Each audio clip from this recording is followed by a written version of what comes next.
आपण समता सैनिक दलाची मानवंदना या ठिकाणी स्वीकारावी।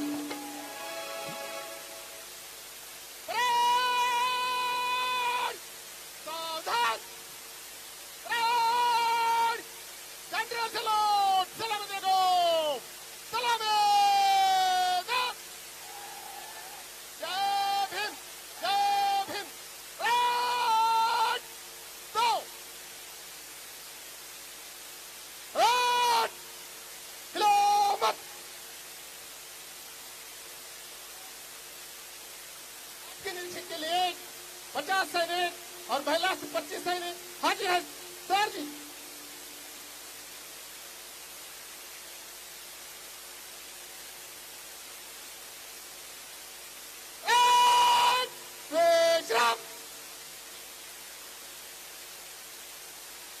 धन्यवाद सर्व समता सैनिक दलाच्या सैनिकांचं। या ठिकाणी आदरणीय सुजातसाहेब आंबेडकर यांना समता सैनिक दलाच्या वतीने मानवंदना देण्यात आली आहे। आदरणीय साहेबांना विनंती करतो की त्यांनी या ठिकाणी स्थानापन्न व्हायचं आहे। मंचावर भीम विचाराचा बखाराचा होईल, भीम विचाराचा बखाराचा होईल, भीम विचाराचा बखाराचा होईल।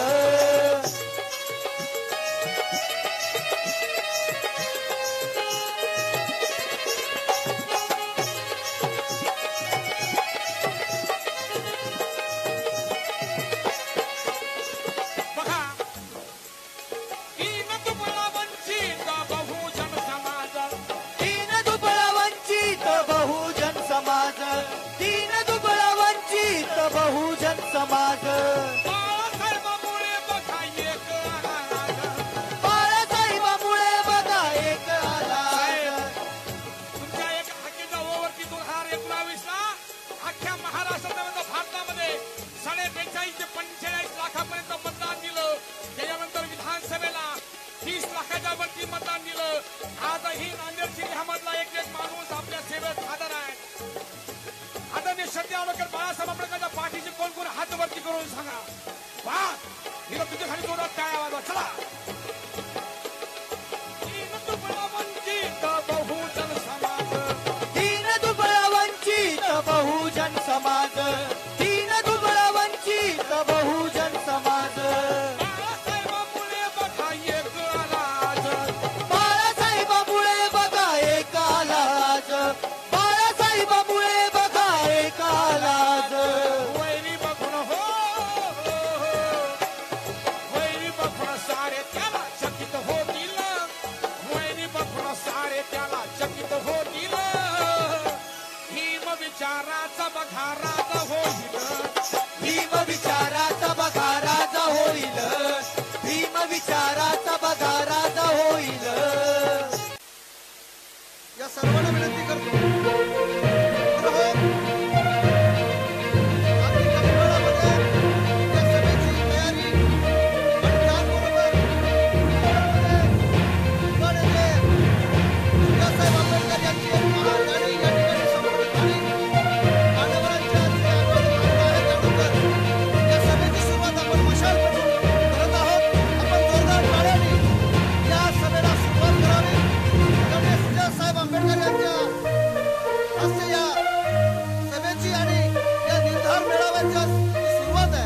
आपण मशाल पेटून करत आहोत।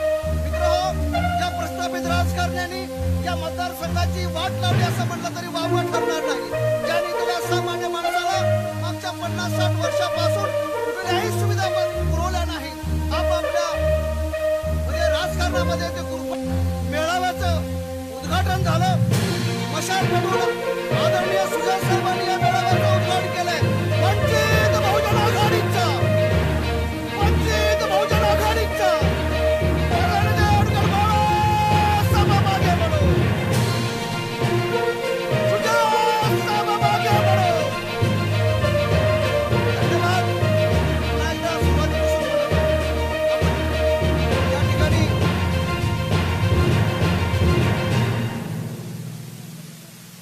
या ठिकाणी वंचित बहुजन आघाडीच्या वतीनं आदरणीय सुजात साहेबांचं या ठिकाणी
हा पारंपरिक सत्कार या ठिकाणी होत आहे.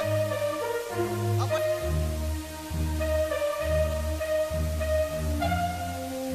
साधनाताई येंगडे यांच्या वतीने त्यांच्या पदाधिकाऱ्यांच्या वतीने या ठिकाणी सन्मान होतोय. धन्यवाद ताई. आपण लवकर या ठिकाणी लिंगायत समाजाच्या वतीनं आदरणीय सुजात साहेबांचा सत्कार सन्मान या ठिकाणी होतोय. त्या सभेसाठी अनेक मान्यवर प्रेक्षकामध्ये बसले. आमच्या युवा आमच्या लोकांनी भाडे असतील, काही रणवीर असतील, त्यांची सर्व टीम असेल. त्यानंतर या ठिकाणी महानगराचे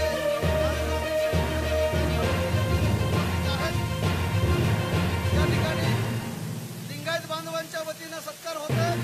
सत्कार देताना या लिंगायत बांधवांचे शिवभाऊला आपण मतदान करण्यासाठी जागरण करूया आणि लिंगायत बांधव शिवभाऊंच्या मागे पाठीची उभं टाकेल असं आदिवासी तशी तयारी या ठिकाणी लिंगायत बांधवांच्या वतीनं होत आहे. आणि म्हणून ही आणखी सोपी होणार आहे. सर्व लिंगायत बांधवांच्या या ठिकाणी आभार मानतो. त्यानंतर ज्यांच्या भाषणाची आपण आतुरतेने वाट पाहत आहात असे वंचित बहुजन आघाडीचे युवा नेते, युवकांचे आयकॉन आदरणीय सुजात भाऊ आंबेडकर यांना विनंती करतो की आपण या सभेला या निर्धारित वेळाला समाविष्ट करावं. सहभागी पडो, सहभागी पडो. वंचित बहुजन आघाडीचा, वंचित बहुजन आघाडीचा सभा मागे बढो. आदरणीय सुजात साहेब आपल्याकडे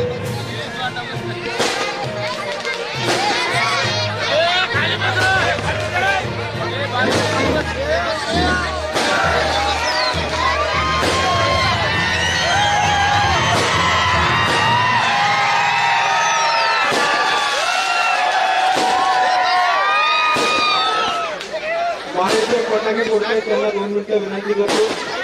मी थांबवत आले तर आता थांबू. पहिले इकडच्या प्रस्थापिकांना फोडू, आपण विजय होऊ आणि मग फटाके फोडू.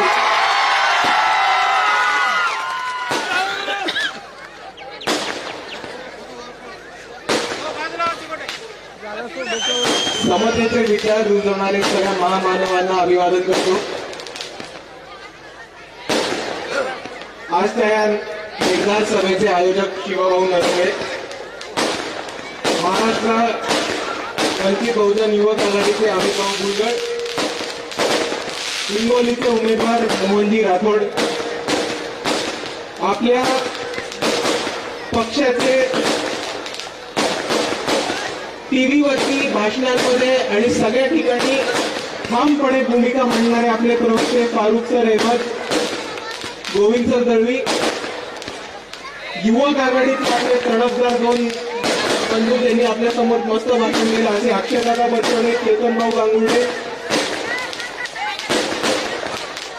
डॉक्टर सत्यरत्न पुरे, भारतीय बौद्ध महासभेचे PN साहेब वाघमारे, श्यामसाहेब कांबळे, सुरेश गजवारे, रवी वंडित, संजय टिके, देवानंद सुरगे, प्रवीण मुटमाळ, कैलाश वाघमारे, या सोबत ज्यांचं नाव बोललं असं त्यांच्यावरती सगळे मान्यवर तिकडे उपस्थित सगळ्या माझ्या बंधूंनो, माता भगिनींनो आणि या चळवळीतल्या साथीदारांनो, तुमच्या सर्वांना माझा शरणू शरणार्थी जय शिवराय, जय जिजाऊ, जय भगवान, जय ज्योती, जय मल्हार, अस्सलाम वालेकुम आणि जय भीम. सर्वात पहिले चालू करायच्या आधी मला आज त्या दौऱ्यामधली जी 2 गावं राहिले तिकडे सत्कार होऊ नाही शकला आणि तिकडे आज भेट होऊ नाही शकली, त्या 2 गावांची मला, त्या गावातल्या सगळ्या सदस्यांची मला दिलगिरी व्यक्त करायची आमच्यातर्फे आणि वंचित बहुजन आघाडीच्या सगळ्या पदाधिकाऱ्यांतर्फे. आपण नक्कीच आपल्या गावामध्ये लवकरच याच्यावर मोठा एक कार्यक्रम घेऊ आणि तो यशस्वी पार पडू असं आपण सगळीकडे ठरवूया. आणि इकडे उपस्थित सगळे माझे बंधूंनो, माता भगिनींनो, एक गोष्ट मला ठामपणे मांडायची आहे, ती म्हणजे इतकी थंडी असताना, इतका उशीर झाला असताना आपण सर्व इतके या थंडीमध्ये इतक्या संख्येने उपस्थित राहिलात, तर समोरच्या प्रस्थापिकांना सांगून टाका की तुम्ही निवडणूक लढवायची गरज नाहीये. लोहा कांधार विधानसभा मतदारसंघ हा वंचित बहुजन आघाडीच्या डिपॉझिटमध्ये फिक्स आलेला आहे. आणि तुम्हाला हीच विनंती करतो की जो जोश, जी ताकद तुम्ही आत्ता दाखवली, ती ताकद लोकसभेमध्ये, विधानसभेमध्ये बिलकुल कमी होऊ नका देऊ. आणि जास्तीत जास्त मतांनी शिवाभाऊ नरंगळे यांना लोहा कांधारचं आमदार बनवा आणि आपण सर्व मिळून तुमच्या प्रश्नांवरती काम करू आणि आपल्या विधानसभेचा विकास करू.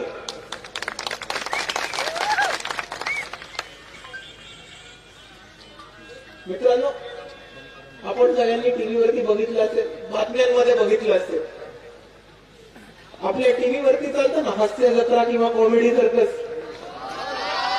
आवाज नाही येत? आवाज येतोय?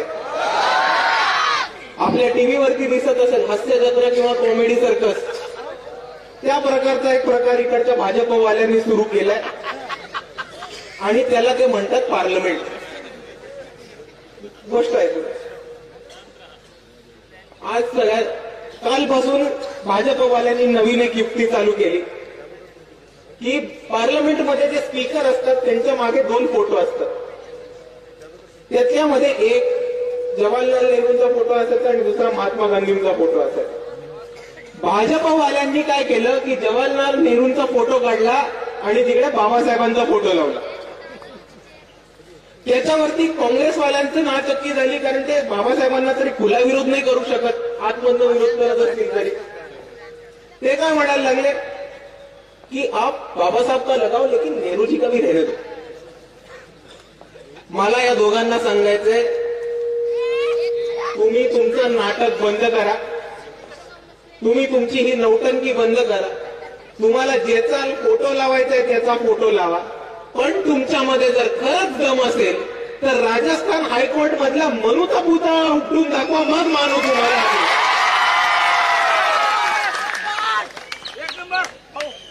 आणि हीच सर्कस याच पद्धतीने चालू राहिली की परवा 4 युवक घुसले आणि त्यांनी नारे लावले, क्रांतीचे नारे लावले, इन्कलाबसाठी नारे लावले. आणि तिकडच्या काही सिक्युरिटीची असते ना पार्लमेंटची सिक्युरिटी, याच्या आधीच भाजपच्या खासदारांनी त्यांना पकडून मारायला सुरुवात केली. तर ह्याच्यावरनं बरेच प्रश्न उपस्थित होतात. एक प्रश्न हा उपस्थित होतो की पार्लमेंटची सिक्युरिटी करत काय होती नेमकी त्यावेळेस. आणि त्याच्यावरनं दुसरा प्रश्न उपस्थित होतो की जर पार्लमेंटमध्ये घुसलेल्या घुसखोरांना मारायचं होतं, म्हणूनच एवढे क्रिमिनल रेकॉर्ड असलेल्या उमेदवारांना भाजपने तिकीट दिली बहुतेक. आणि पार्लमेंटमध्ये घुसून या तरुणांनी केलं काय, तर नारे लावले, स्वतःच्या मागण्या प्रस्तुत केल्या. आणि हे सगळं चालत असताना बाहेर मीडिया अजून एक वेगळं नाटक करत होते. तर नक्की झालं काय होतं, 4 तरुण पार्लमेंटच्या आवारात आले, लोकसभेमध्ये घुसले, संसदामध्ये घुसले. त्यांनी गॅसचा बॉम्ब असतो, तो गॅसचा बॉम्ब तिकडे फोडला आणि स्वतःचे नारे लावायला लागले. त्यानंतर त्या तरुणांचं व्हायचं ते व्हायचंय. ज्या भाजपाच्या खासदारांनी त्या तरुणांना पासेस दिले लोकसभेमध्ये शिरायचे, संसदेमध्ये शिरायचे, त्यांच्यावरती तर काही कारवाई नाही झाली. पण कारवाई झाली ते इतर सगळ्या आमदारांवरती आणि खासदारांवरती, ज्यांनी त्याच्यावरती प्रश्न उचलले. आणि ह्यासाठी आम्ही मानतो की जर तुम्ही लोकांना निवडून दिलेल्या लोकप्रतिनिधींना तुम्ही सस्पेंड करत असाल, निलंबित करत असाल, महत्वाचा बिल यायच्या आधी, महत्वाचे मुद्दे मांडण्याच्या आधी, तर आपण बाबासाहेबांनी दिलेली लोकशाही मोडीत काढत आहात आणि त्याच्यासाठी आज आपल्याला उभं राहायचंय आणि लढायचंय. कारण हे भाजप भारत देशाचं संविधान आणि इकडची लोकशाही नष्ट करायला निघालीये. आणि त्यांना आपण सांगूयात की जोपर्यंत इकडचा वंचित उभा राहतोय तोपर्यंत तुम्ही आमच्या संविधानाची आणि लोकशाहीचं काहीही वागणूक करू शकणार नाही. पण आपण समजून घेऊयात की ते हल्ला झाला त्याच्यानंतर झालं काय. त्याच्यानंतर जो बॉम्ब असतो ना, स्मोक बॉम्ब, धुराचा बॉम्ब, गॅस बॉम्ब जो आतमध्ये फोडला, तो कसा तरी मीडियाच्या हातात आला. मीडियाचे 4 प्रतिनिधी, आपण TV 9चा जाऊन व्हिडिओ बघू शकता, मीडियाचे 4 प्रतिनिधी तो बॉम्ब घेऊन बाहेर, जे पार्लमेंटच्या बाहेर गार्डन आहे तिकडे कॅच खेळत बसली. आता ह्या लोकांना मला 2 प्रश्न विचारायचे की आपल्या देशाची सुरक्षता इतकी कमजोर केली आहे का नरेंद्र मोदींनी की आपल्या पार्लमेंटमध्ये, संसदेमध्ये जिथे प्रधानमंत्री बसतात, जिथे सगळे निवडून आलेले सदस्य जातात, तिकडे 4 तरुण सहजपणे घुसू शकतात. आणि तो जो बॉम्ब आहे तो बॉम्ब तिकडे न राहता सुरक्षेसाठी, इन्क्वायरीसाठी न घेता बाहेर पत्रकारांच्या हातात लागतो. तर सर्वात पहिले आपण हे समजून घ्यायचं की षडयंत्र कसं रचलं जातं आणि त्याचं काय होतं. आता सपोज मला सांगा, इकडच्या पोलीस स्टेशनमध्ये जरी कोणी सुताई बॉम्ब पडला तर त्याचे अवशेष जे उडतील ते तुम्हाला मिळणार आहेत का? नाही. ते पोलीस तपासासाठी घेऊन जातील. पण 4 पत्रकार तो बॉम्ब जो संसदेच्या आतमध्ये सापडला ते घेऊन संसदेच्या बाहेरच्या गार्डन मध्ये जेव्हा पकडापकडी खेळतात तेव्हा आपल्याला एक गंभीर समजून घ्यायचंय की हा मीडियाला दिलेला इकडच्या सरकारने पेरलेला एक डाव आहे आणि आपण त्याच्यात फसणार नाही. आणि जर इकडच्या कोणालाही वाटत असेल की हा डाव नाहीये, हे षडयंत्र नाहीये, तर माझं त्यांना सोपं म्हणणं आहे की ज्या पत्रकारांनी त्या बॉम्ब हाताळला त्यांचे फिंगरप्रिंट लागले असणार त्या बॉम्बवरती, लागले असणार आहेत की नाही. मग दिल्ली पोलिसांनी सर्वात पहिले त्यांना चौकशीसाठी आत टाका.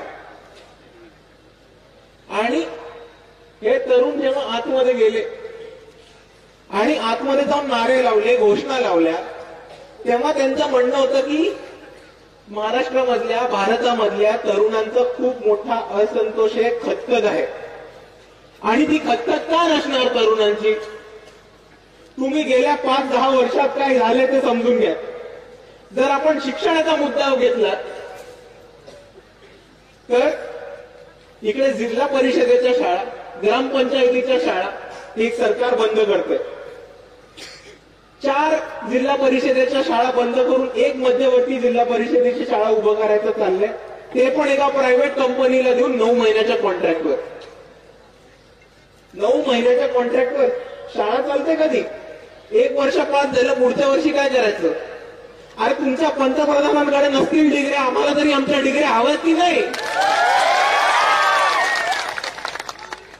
त्याच बाजूनी महाज्योतीचे विद्यार्थी असतील, सारथीचे विद्यार्थी असतील, पार्टीचे विद्यार्थी असतील, या संस्थांचं फंडिंग थांबवलंय. पोरांच्या शिष्यवृत्ती मिळत नाहीये. स्पर्धा परीक्षांच्या फिया वाढून ठेवल्या, ती पोरांना अपेअर होता नाही, ते परीक्षेचे पैसे भरता नाही येते.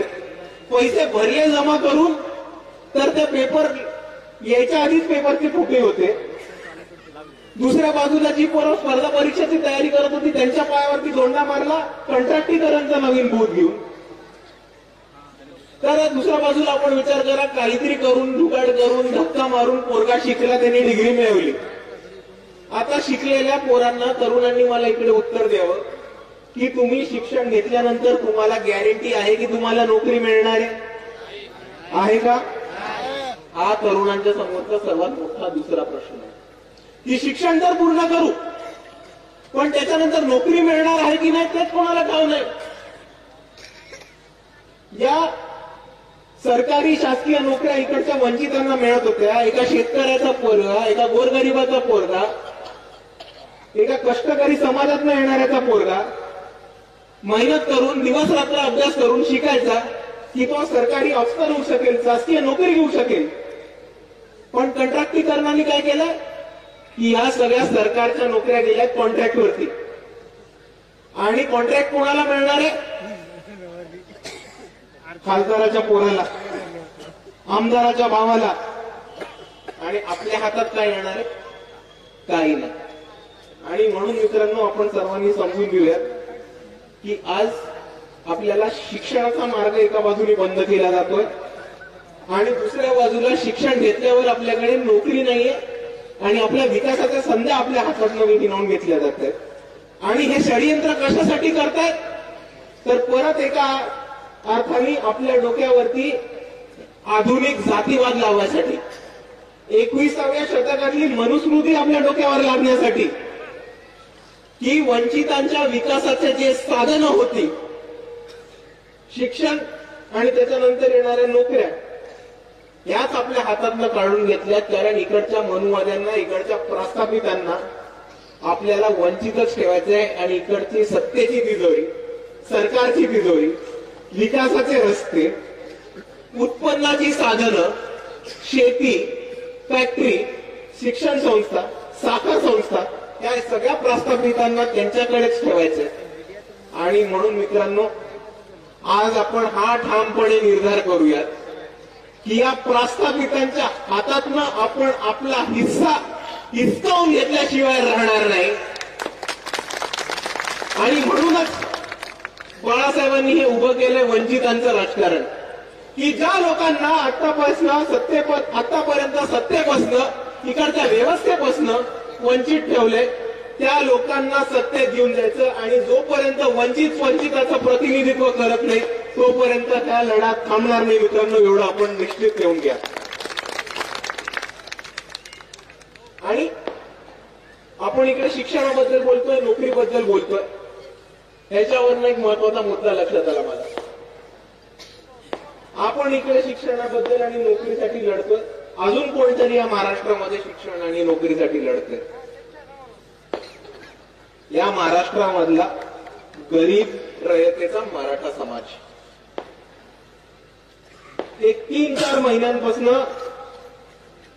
शैक्षणिक आरक्षण आणि नोकरीमध्ये आरक्षण याच्यासाठी महाराष्ट्रभर त्यांच्या सभा होत आहेत, मोठा प्रतिसाद मिळतोय. एक व्यक्ती उपोषणावरती बरेच दिवस बसले. पण या मराठा बांधवांना मला एक गोष्ट सांगायची आहे आणि मराठा बांधवांनी या गोष्टीकडे खास करून ध्यान द्यायला पाहिजे की भावांनो, तुम्ही परिस्थिती समजून घ्या.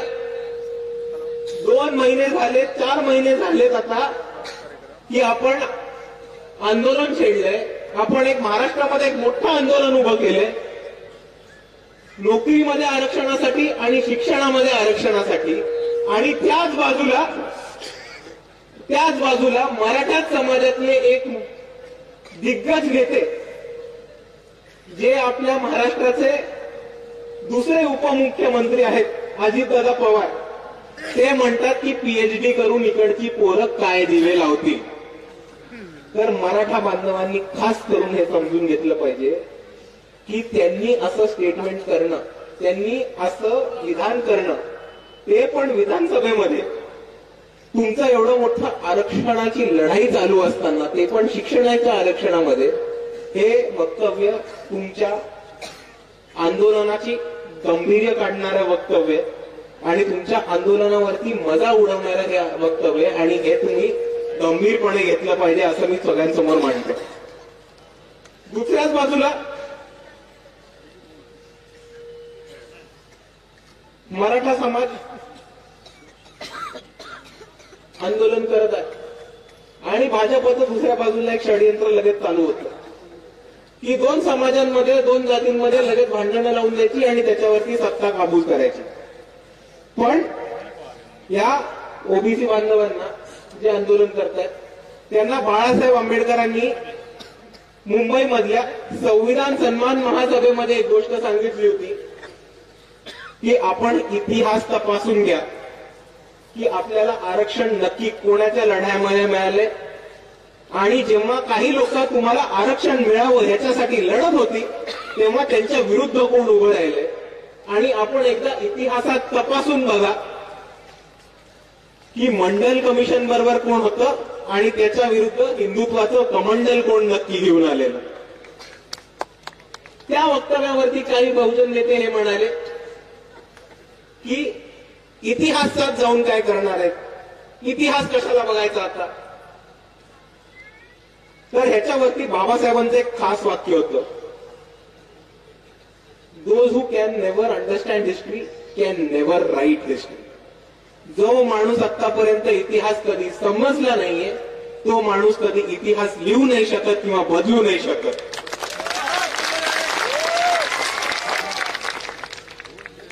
आणि ह्याच दृष्टिकोनातून मला आपल्या सर्वांसमोर मांडायचे की मंडल कमिशनच्या सूचना मान्य करा, मंडल आयोगाच्या सूचना मान्य करा.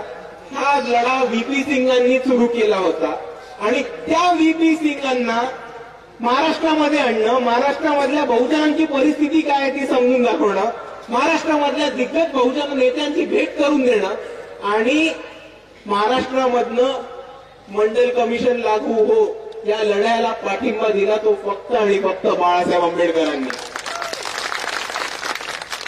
आणि तेव्हा विरोधात कोण आलेलं होतं, इकडचं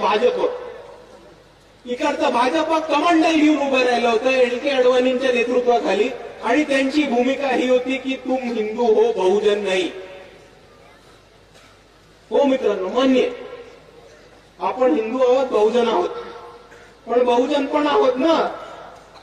आपल्याला जे आरक्षण मिळालं ते आपल्याला आपल्या जातीच्या दाखल्यांवरती मिळाले, धर्मांच्या दाखल्यावरती नाही. हे बहुजन बांधवांनी ठामपणे लक्षात घेतलं पाहिजे. आणि जोपर्यंत इकडचा बहुजन बांधव बहुजन ही आयडेंटिटी घेऊन, ही विचारधारा घेऊन जोपर्यंत इकडे उभा राहत नाही तोपर्यंत हिंदुत्वाचं विष इकडचं आरएसएस वाले, भाजपवाले आणि ते नागपूरचे आर्धी चड्डीवाले प्रत्येक गावामध्ये. आणि जर आपल्याला ते विष थांबवायचं असेल, जर आपल्याला आपला लढा, बहुजनांचा लढा उभा करायचा असेल तर इकडच्या प्रत्येक बहुजन बांधवांनी बहुजन म्हणून उभं राहिलं पाहिजे आणि या वंचिताच्या लढ्यामध्ये साथ दिली पाहिजे. कारण तुम्हाला एक गोष्ट सांगतो,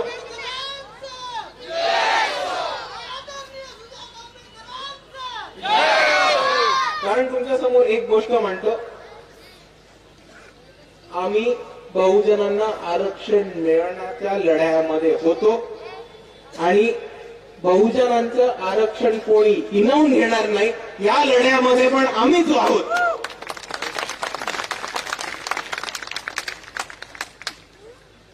आणि हे समजून घेत असताना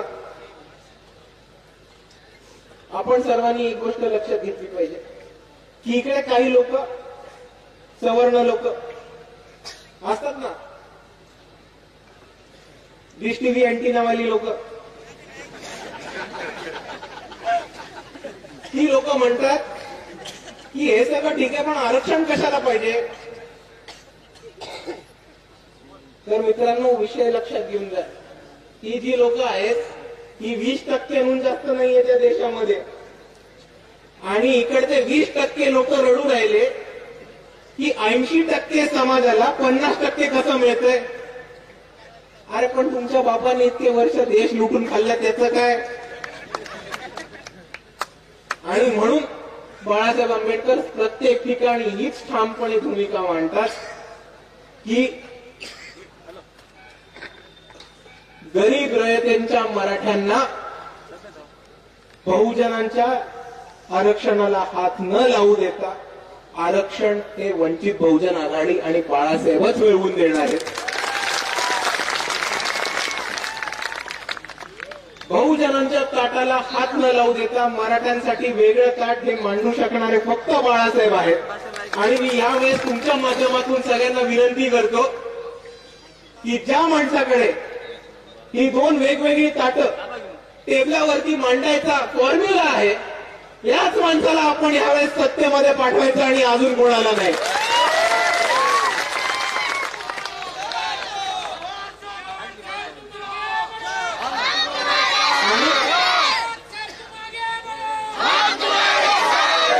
कोणाला माझं म्हणणं खोटं वाटत असेल कोणाला माझं म्हणणं थोडंही खोटं वाटत असेल तर या मंचावरनं त्यांना खुलं चॅलेंज आहे की जातीची जनगणना घेऊन दाखवा, मग आपण बघू दूध का दूध और पाणी का पाणी. काँग्रेस असेल, भाजपा असेल, इतर कोणताही पक्ष असेल, ज्यांच्याकडे कोणत्याही राज्याची सत्ता आहे, त्यांनी त्या राज्यामध्ये जातीची जनगणना कास्ट सेन्सस हे घेऊन दाखवावं आणि मग आपल्याला कळेल की कोण रडतंय, कोण खुशालय आणि कोणी कोणाच्या बापाचं किती खाल्लंय. आणि हेच चालू असताना दोन जातींमध्ये, दोन समाजांमध्ये दंगलीचं वातावरण, दोन धर्मांमध्ये तिढा निर्माण करून राजकारण चालू असताना एक आपले अजून एक दिल्लीचे महान व्यक्ती आहेत, ते निघाले भारतभर फिरायला आणि ते म्हटले हम इस यात्रा को कहेंगे भारत जोडो यात्रा. एक सोपी गोष्ट आहे आणि तुम्ही मला सांगा हे शक्य आहे की नाही की जाती तोडण्याच्या आधी भारत जोडणं हे शक्य आहे की नाही? तर नाही. भारत जोड़ने के लिए पहले जाति तोड़ना पड़ता है और जाति व्यवस्था तोड़ना है तो उसके लिए अंबेडकरवाद और बाबा साहब को अपनाना पड़ता है.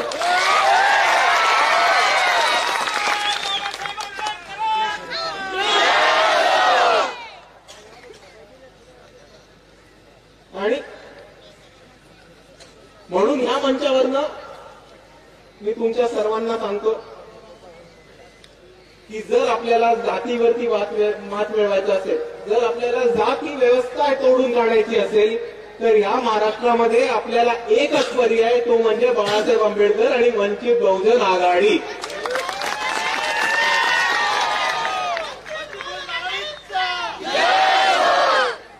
आणि म्हणून या काँग्रेसवाल्यांना सांगतो कि अभी तक मौका है, साथ में आ जाओ. आम्ही तुम्हाला प्रस्ताव पाठवले. मल्लिकार्जुन खरगेंना एक पत्र दिले, बाळासाहेबांनी राहुल गांधींना पत्र दिलं मुंबईच्या संविधान सन्मान महासभेमध्ये येण्यासाठी. पृथ्वीराज चव्हाण साहेब म्हणतात की आम्हाला हे पत्र मिळालंच नाही, असं काही पत्रच नव्हतं दिलं. अरे जर पत्र नव्हतं दिलं तर राहुल गांधींचे सबस्टिट्यूट म्हणून नाना पाटोळे स्वतःच्या इच्छेने आलेले का कोणी फोन करून बोलवलेलं त्यांना? का डायरेक्ट हेलिकॉप्टरनी लँड झाल्यावर? म्हणून या काँग्रेसवाल्यांना सांगू इच्छितो की अभी तक मौका है, साथ में आ जाओ. कारण आम्ही तर वंचित होत. आम्ही इकडे वंचितांचा लढा उभा करायचा प्रयत्न करतोय.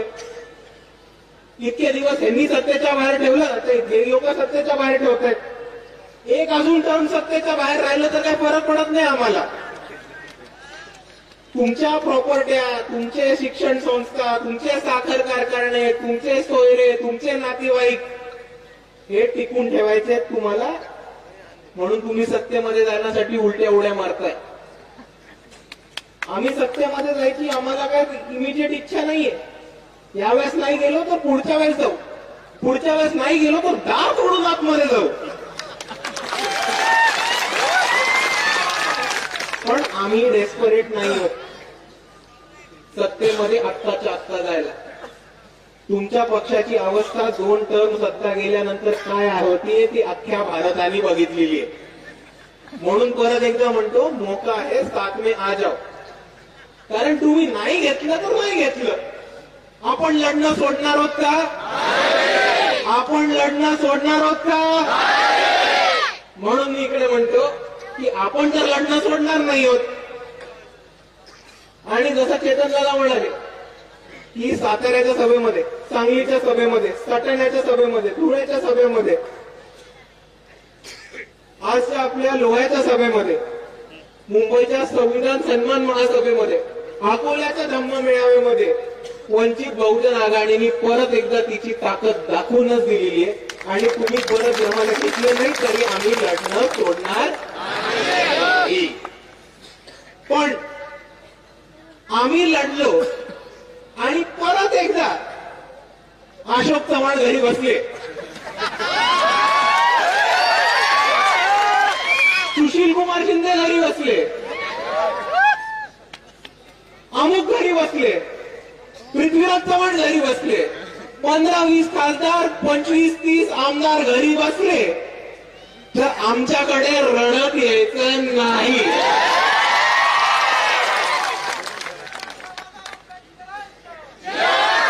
तुम्हाला संधी दिली होती, नंतर रडगाणं ऐकून घेणार नाही. परत येऊन रडलात तर सरळ ढोकून काढ.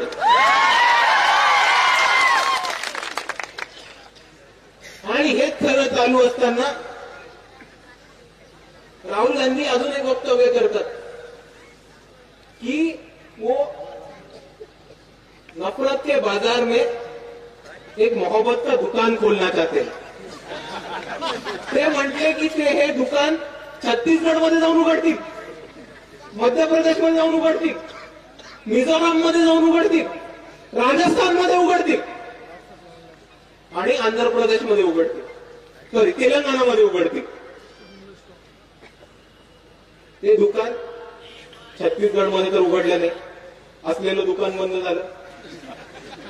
राजस्थानमध्ये दुकान उघडलं नाही, असलेलं दुकान बंद झालं. मिझोराममध्ये दुकान उघडलं नाही, मध्य प्रदेशमध्ये दुकान उघडलं नाही. दुकान उघडलं कुठे? तेलंगणामध्ये. अरे पण भावा, तेलंगणामध्ये तर भाजपचा बाजार पण नव्हता ना. बाजार तर तिकडे बीआरएस आणि एमआयएमचं होतं.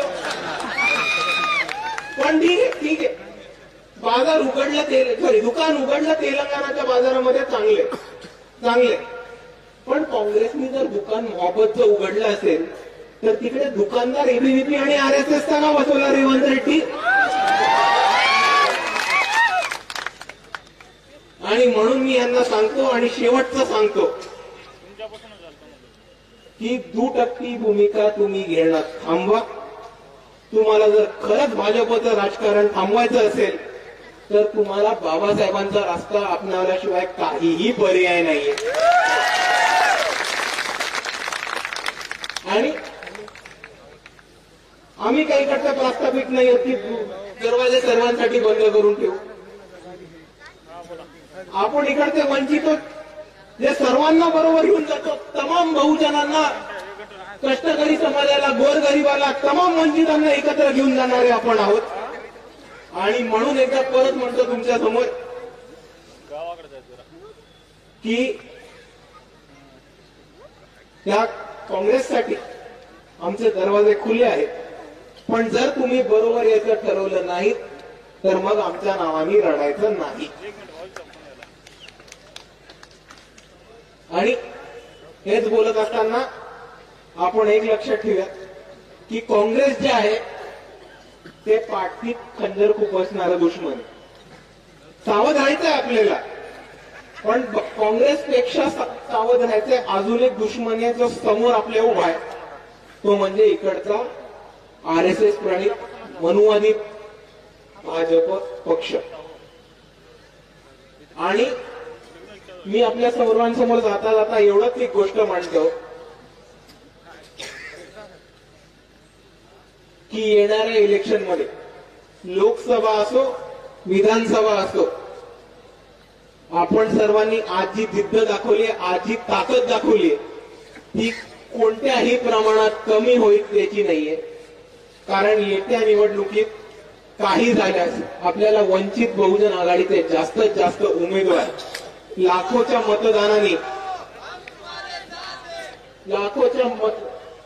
मतदानाने निवडून आणून द्यायचे. आणि इकडची जी भाजप आहे, आरएसएस आहेत, त्यांच्या बरोबर जे अंबाजे गुरुजी आहेत, त्याचबरोबर त्यांचे जितके पण आरएसएसच्या खालती चालणाऱ्या जितक्या पण हिंदुत्ववादी संघटना आहेत, त्या सगळ्यांचा माज उठवून आपल्याला वंचितांची सत्ता या महाराष्ट्रामध्ये आणायची.